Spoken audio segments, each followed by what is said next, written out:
When I say Lily Phillips, I imagine there's a very specific conceptualisation that comes to mind. Now, correct me if I'm wrong, but I'm going to hazard a guess that what is evoked within you when hearing Lily's name is not a picture of stability. Instead, the word that pops up for a lot of you is likely one that contains 4 letters, begins with an S, ends with a T, and if I said it out loud this early in the video, I'd get demonetised. To be candid, I feel that it would take a fool to question you or anyone else for having that view of Lily, given her own self-proclamations of promiscuity paired with her generally depraved behaviour. So you've basically completed OnlyFans? I haven't completed it. No, I've just started, mate.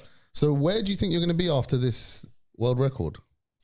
Just one big hole. So with that, it has to be said that to make a video essay only to conclude that Lily Phillips is immoral and perhaps mentally unwell is like the equivalent of putting out an opinion piece trying to convince an audience that the sky is blue.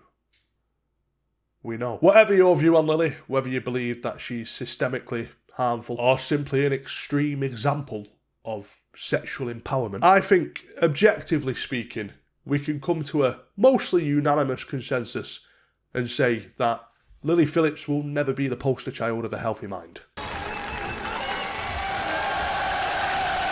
In this video, I don't intend to convince you of something that you already know, that there is something wrong with Lily, but rather that Phillips' latest behaviour showcases a woman whose actions are becoming increasingly more destructive with zero regard for the poison that she's funneling outwards. After previous videos, there was a feeling that I may have explored everything that could have been explored when it comes to Lily Phillips and Bonnie Blue, and I came to the conclusion that if I was to further probe either of them, I would merely run into walls of redundancies, repeating points and thus boring my regular audience. Therefore, I moved on to different topics. Even as we speak, I'm creating a video on an entirely different character. There was no part of me that believed I would be sat here tackling this topic again, unless either woman was to descend into further degenerative stunts that eclipse what they've already done.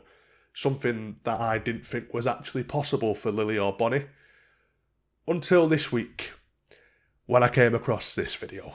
When I said I don't mind guys any age or any size, I really meant it. I found my oldest fan via Facebook, and when I asked for his address, he actually sent me the address of a care home. So I'm actually here with him and his friends, and I'm gonna show them a good time.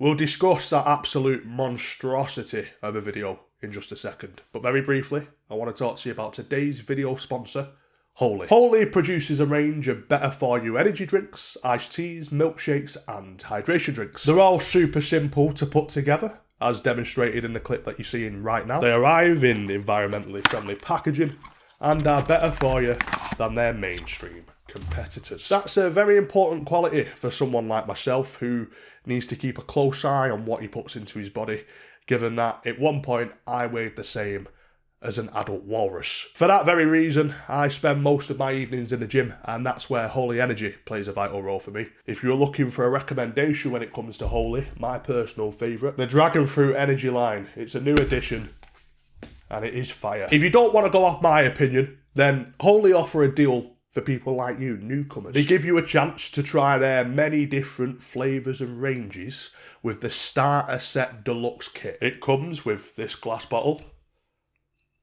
Probably shouldn't throw that actually. And 42 servings in single-use sachets made up of all the different flavours. That way you can do your own research and find out which Holy range and flavour works best for you. And then, when you go on to buy a full tub, yeah, I've got quite a few, you'll be confident that you've made the right choice because you got yourself a Starter Set Deluxe. Use code BANTER5 for £5 off your first order. The link's in the description. After the collapse of the Axis powers in World War II, what rose and subsequently evolved from the ashes of global war were two incumbent superpowers, the United States of America and the Soviet Union. You've not clicked on a Lily Phillips think piece and then accidentally skipped over to a historical geopolitical video. This all ties in, just let me land. The US and the USSR were, throughout most of the Cold War era, almost identical in terms of power and dominance, but we're heading in completely opposite political directions due to fundamental differences. All the while, their overall goal remained the same as one another: to possess the most global and economic influence in order to wind up as the unattested leader on the world stage. What ultimately became of two superpowers who for a time were nearly identical in terms of capability and overall intentions, yet entirely dissimilar in terms of policy decisions, was lasting and fierce competition. Everything that one side would do, the other side would see no option but to match it or exceed, even at the peril of humanity itself. When the United States successfully developed and used the atomic bomb, a weapon that would be further developed into a means to destroy the planet multiple times over, the Soviet Union, against all typical rationality, joined the US in researching and in time producing their own nuclear weapons. In doing so, the short-lived edge that America held over the rest of the world was toppled. In response, the respective administration in America at the time decided that an advantage must be maintained. And so, in lieu of the Soviets' newfound nuclear proficiency, the US went on to further add to their stockpile of weapons of mass destruction, which went on to embolden the USSR to do the same. This game of cat and mouse, in spite of the consequences, can be brought back to Lily Phillips and Bonnie Blue, two super notorious porn stars who both fit the bill when it comes to degenerative, over-the-top and extremely viral sex stunts. When one sleeps with 100 men in a single day, the other says, "Hold my beer," and goes on to sleep with 1,000 in a similar time frame. Someone's claimed to do 1,057, but I haven't seen any kind of video for it. And who's this? This is another OnlyFans girl. Oh, we're not saying names. Nah. Oh, really? No. Oh, Is there beef? Is there Roast? beef not from my end? Bonnie Blue toppled Lily's stunt, directly diminishing it and stripping Lily of her sought-after attention. To answer this, Lily, a woman who may possess fundamental personality differences to Bonnie, but lives in the same realm and holds the same goals, challenges Bonnie's depravity with even more pervertedness of her own, sleeping with care home residents. As one of my commenters rightly points out, it's as if Lily and Bonnie are competing in a mental sexual acts arms race to see who can do the most outrageous things. The residue of the nuclear arms race that existed between the United States and Russia, formerly the mainstay of the Soviet Union, is now a world that in 2025 still possesses in total 12,000 nuclear warheads. The Cold War ended in 1991, and with it, the direct and imminent risk of nuclear conflict.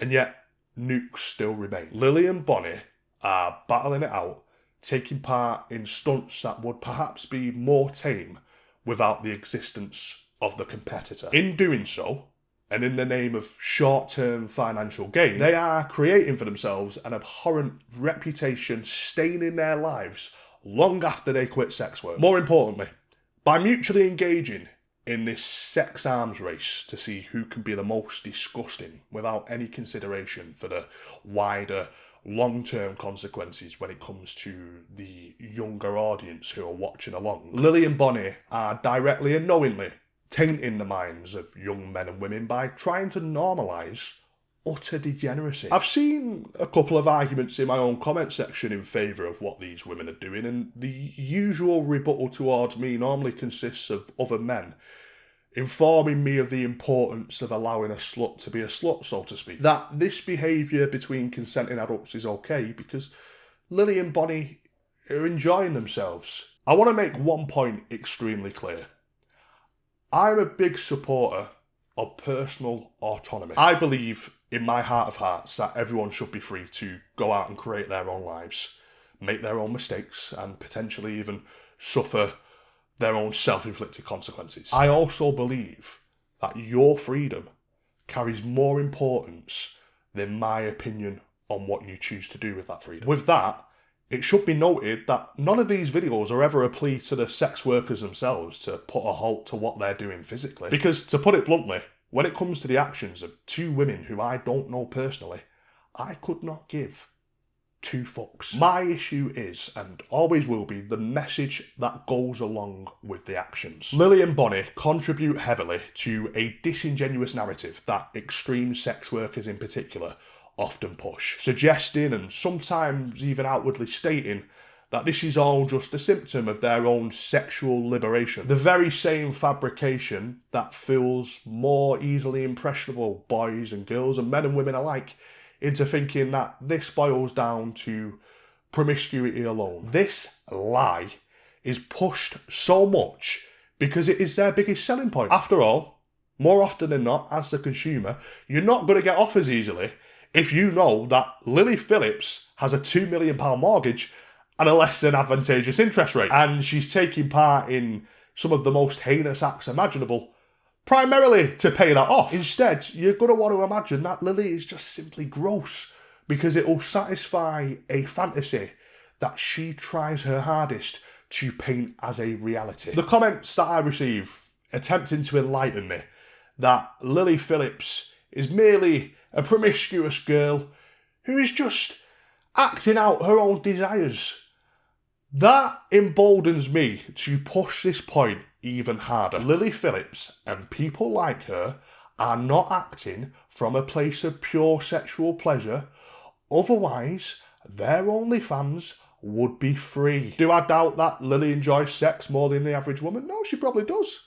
It takes a fairly broad-minded individual to become a porn star in the first place. I'm sure she does enjoy sex a little more than most, and I appreciate that. What I don't appreciate is the misleading nature of it all. Lily and Bonnie could make 5 figures a month very easily by just acting upon their real promiscuity without completely dismantling their own souls and peddling a dishonest representation of what a normal liberal attitude towards sex is supposed to look like in the process. But instead, they choose to act upon their greed. Yes, they make a ton of money, but they're putting out real damage without any care. That's why videos like this one need to exist. Now, I won't lie to you, this topic does get views. Of course, I'm a YouTuber. I've got an ad in the video. The more views I get, the more money I get paid. We all know the score. But at the same time, as loud as that voice is that aims to normalise this corrupt behaviour for the sake of one's own bank balance, there must be counter voices that are equally as loud to strip this malice down to its bones and show Lily Phillips and Body Blue for who they really are. The porn stars. Degenerative porn stars at that, who are likely to continue sex work until their looks fade and the demand dwindles. And I doubt that any YouTube video essay is ever going to change these women, but at the same time, we need to understand that they are lying to us. While Body Blue sits on a podcast and says that she would suggest her career path to an 18-year-old girl, everyone's journey is very different, and it depends what they're trying to achieve long term. Some people, like if an 18-year-old girl came to me, would I recommend this job? Probably, yeah. Or while Lily visits care homes and shags her residents to further dehumanise herself after accidentally letting slip some emotion on a documentary. Like more intense than you thought it might? Definitely. Which contradicted the image that she wants to portray of being a worthless vessel in order to maximise her OnlyFans numbers. I hope simultaneously that the more this conduct is exposed for how abnormal it really is, the less young men will fall into a trap of porn addiction when they realise that none of these fantasies represent reality, and the less young women will seek out this seemingly cushy OnlyFans career path because a self-harming, mentally numb psychopath goes out of her way to convince them that it's rewarding, given that she herself is too one-dimensional and narcissistic to realise that her own experience is merely a reflection of her own unchecked personality disorder. Do not allow your mind to be poisoned for the sake of performative nymphomaniacs' bank balances. Stay pure and keep seeing things for exactly what they are. I appreciate your time. Thank you very much for watching. Consider subscribing if you haven't already, and I'll see you very soon.